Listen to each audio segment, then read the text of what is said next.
They dream even when they are young. Eyes closed, they see shapes, figures, colors, moving, standing, speaking to them. All are symbolic images of nature and life. As they awaken, their fingers twitch to hold the loom, and then they begin.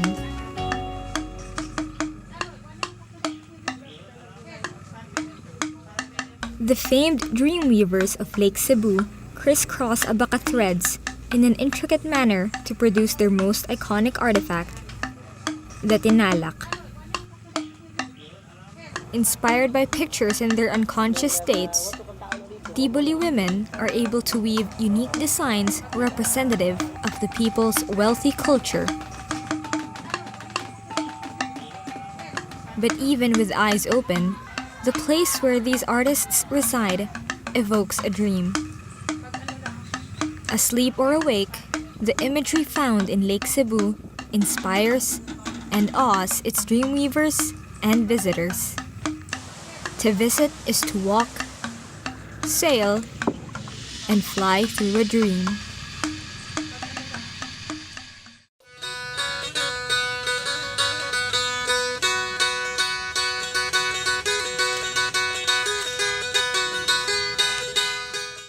Lake Cebu is perched in the southwestern province of South Cotabato in the Soc-Sargen region of Mindanao. The town is home to nearly 80,000 people, composed of Christians, Muslims, and the indigenous Tiroray, Manobo, and Tiboli. Embraced by verdant mountains at 1,000 meters above sea level, Lake Cebu's cool weather makes it the summer capital of the province.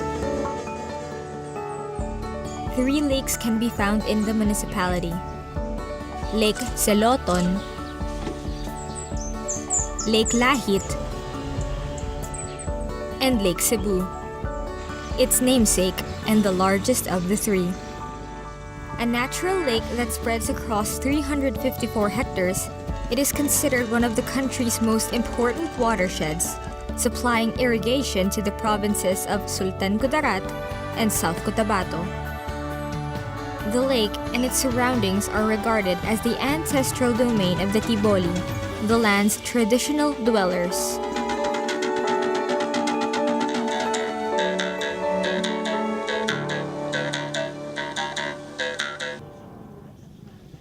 Lake Cebu's economy thrives on fisheries and agriculture.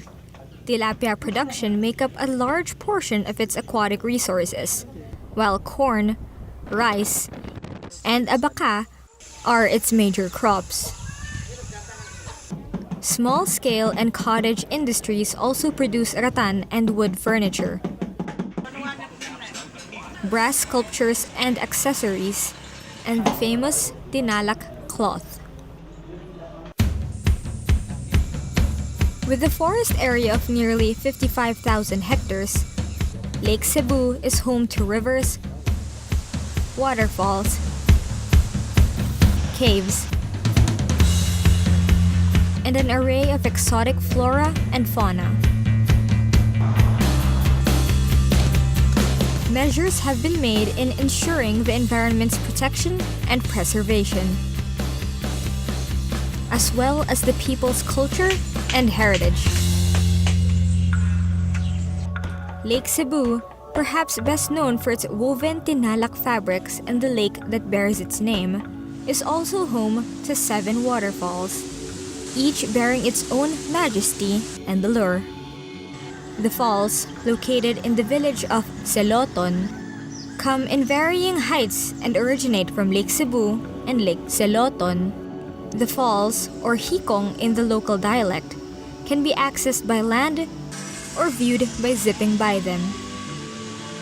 Falls 1 and 2 are a short walk through Lake Cebu's lush forests. Just a few steps from the entrance is Falls 1, also known as Hikong Alu.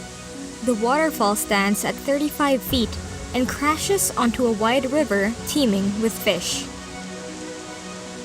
Although the smallest of the 7 falls, it is the widest. The second waterfall, Hikong Bente, can be reached by descending some 700 steps from Hikong Alu. At 70 feet, clear water gushes down rock formations, landing in a pool of water that creates a misty, enchanting aura to the scenery. One can visit falls 3, 4, 5, 6, and 7 by taking longer treks deep into the forest.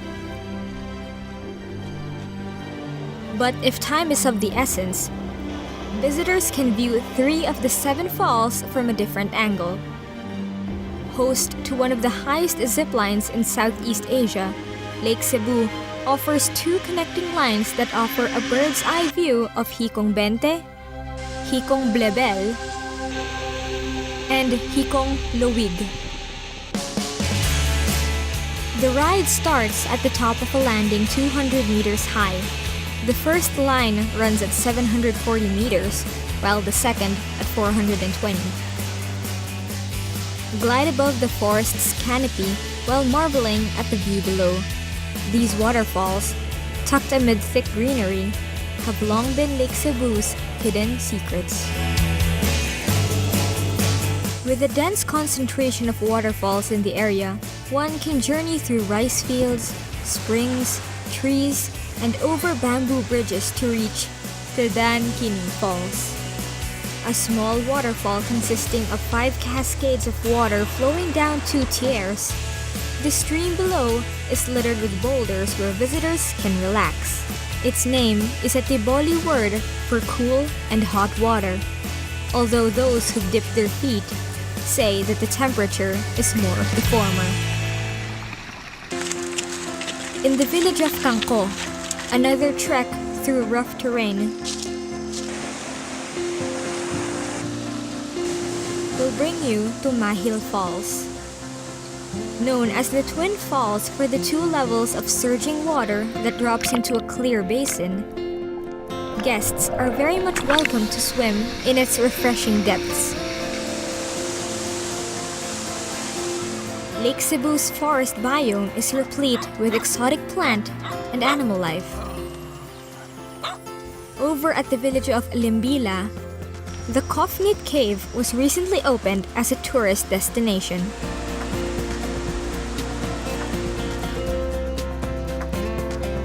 Kofnit is a local term for bats that have long inhabited the area.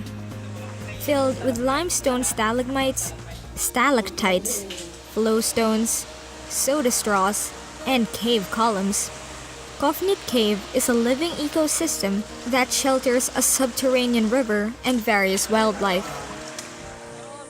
Elsewhere, at 1,200 meters above sea level and surrounded by lush forest growth, the village of Siete provides an ideal habitat for a wide variety of bird species. It is considered as one of the best birdwatching sites in the Philippines.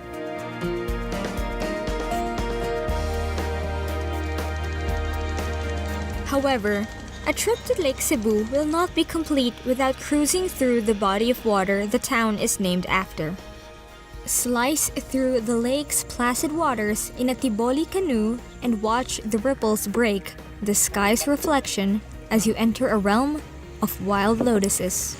Cut across the lake and indulge your senses with the view and later on, a fresh catch of tilapia cooked in a multiple of ways. All while being serenaded by the town's local enchantress, Yegas. A Tiboli native who has traveled the world as one of the country's cultural ambassadors, her voice transforms songs of life into traditional and improvised chants of her mother tongue.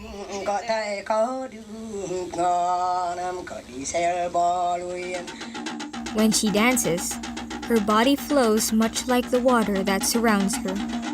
Her performance is flirtatious, and one cannot help but be seduced by her grace and the scene that surrounds her.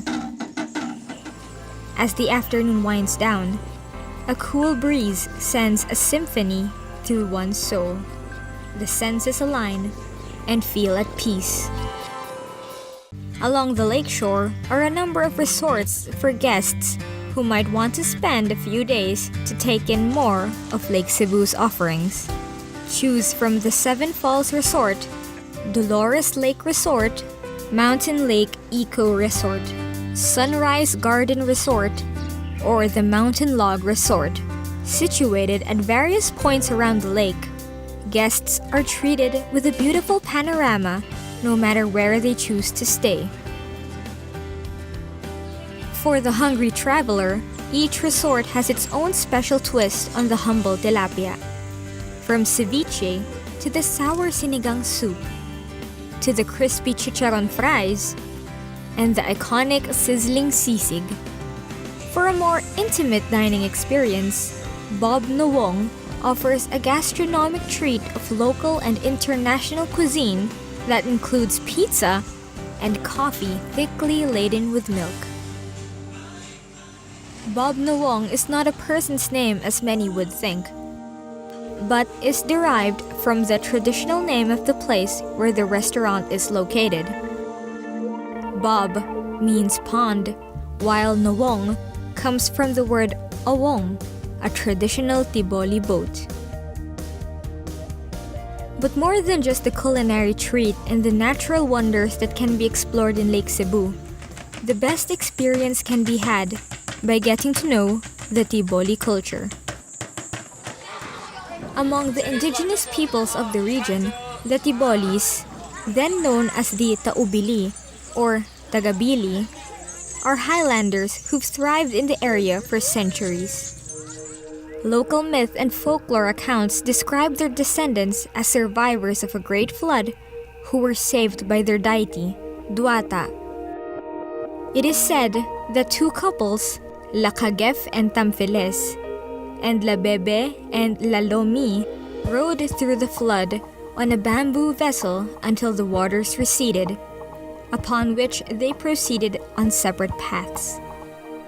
From La Kagef and Tamfiles descended the Tibolis of Mindanao, and from La Bebe and La Lomi sprang the Visayan groups, the Ilocanos, and the Tagalogs.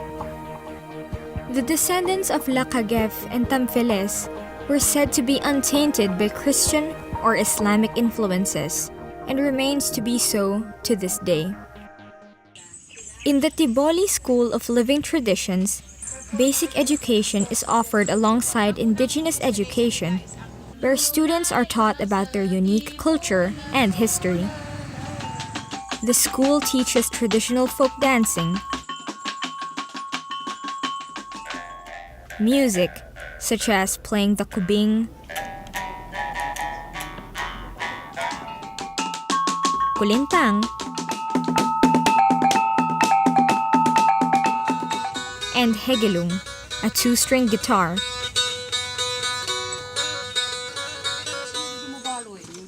And craft making, the products of which are eventually sold in order to generate income to keep the school running. The school, named SICAT, was founded upon the principles of preserving local culture and the establishment of an informal learning center where both children and adults can learn more about their Tiboli heritage. A visit to the Gono Kemboi, or Princess House, is met with an explosion of colors and textures, found in a variety of ethnic products. There are beads and brass accessories, music instruments, bags, and fabrics, all handmade by the women in the community. Run by the Cooperative of Women in Health and Development, or COWHEAD, the store was built to help develop the productive and entrepreneurial skills of its community members. Around Lake Cebu, there are other spots offering an experience that could further deepen one's understanding about the communities residing around the lake. Take a trip to the highlands and admire the traditional Tiboli house of Mafil Angkoy, where the sight of trees and mountains kissing the blue sky is an everyday blessing. Over at Tidaan Kini community in the village of Lamlahak, a band of wood carvers fashion figurines, trinkets, and instruments from materials found abundant around them. Lefak tree wood is colored black using beeswax and latex from the lawan and nabal trees, and later carved into different shapes and sizes. Hegelungs are also made here. Back at the Lake Cebu Town Center, the Kenulung Handicrafts Federation Incorporated houses the town's dreamsmiths. Essentially brass casters, dreamsmiths undergo the laborious process of transforming metal into the polished items we see today. It begins with the melting of metal in a pot. A mold is sculpted out of clay and baked until it hardens. The liquefied brass is poured into these molds and cooled. The clay mold is cracked open to reveal the solid brass sculpture inside. It is then dunked into water, cleaned, and polished. Brass items sold in Kenulung include small figurines, bells, gongs, jewelry, and knives. The tinalak, the most well-known of all Tiboli handicrafts, is ubiquitous. Dried abaca fibers are dyed and woven through a traditional loom to produce a piece of cloth illustrative of a weaver's dreams. Red fiber connotes bravery, commitment, and love, while black alludes to their struggles. Together, these strings are woven to form designs depicting significant aspects of the people's lives. A celebrated dream weaver was Lang Dulay. Known for the fine and unique quality and precision of her work, she was conferred the title National Living Treasure in 1998. As one of the last true dream weavers of her time, Lang Dulay had been cited for recreating the crocodiles, flowers, mountains, and streams of Lake Cebu using fine abaca fibers. Seeing her visions by way of dreams since she was 12 years old, she knew over 100 designs, which included the buling langit, or clouds, the bangkiring, or hair bangs, and the kabangi, or butterfly. She succumbed after a lingering illness shortly before this film was produced. 4 of her granddaughters hope to carry on her legacy. A hush settles over Lake Cebu. The lake is calm, the wind playful. Each soul is in deep slumber, dreaming their dreams within the confines of their little huts. Fudalu, the goddess of abaca who appears in dreams, wraps her arms around the town's weavers and artists. As they awaken, these dreamers are able to weave, cast, dance, carve, and bring to life the images that appeared in their sleep, turning their dreams into reality.